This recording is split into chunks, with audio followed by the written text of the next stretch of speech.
Hi mga ka-auto, welcome back sa Auto PH Insight. Bago tayo magsimula, huwag kalimutang i-like ang video, mag-subscribe sa YouTube channel at i-hit ang notification bell para sa updated kayo sa mga latest car reviews, comparison at automotive content. Tara, simulan na natin.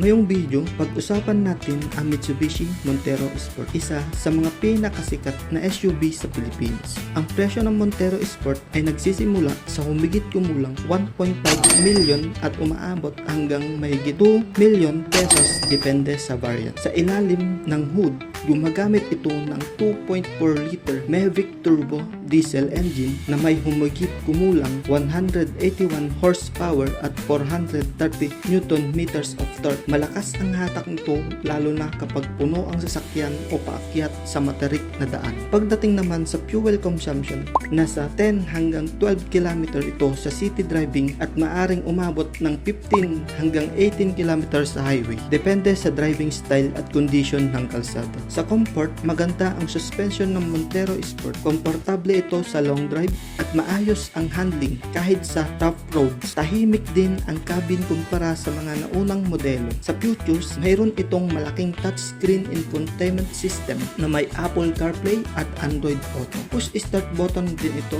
at power tailgate sa ilang variants. Maraming safety features tulad ng forward collision mitigation, blind spot warning, rear cross traffic alert at adaptive cruise control 360-degree camera sa mas mataas na variant. Ang pros naman, malakas at matipid na diesel engine, komportable sa long drive, maraming advanced safety feature, maganda ang forma at sporty ang design, good for value for money.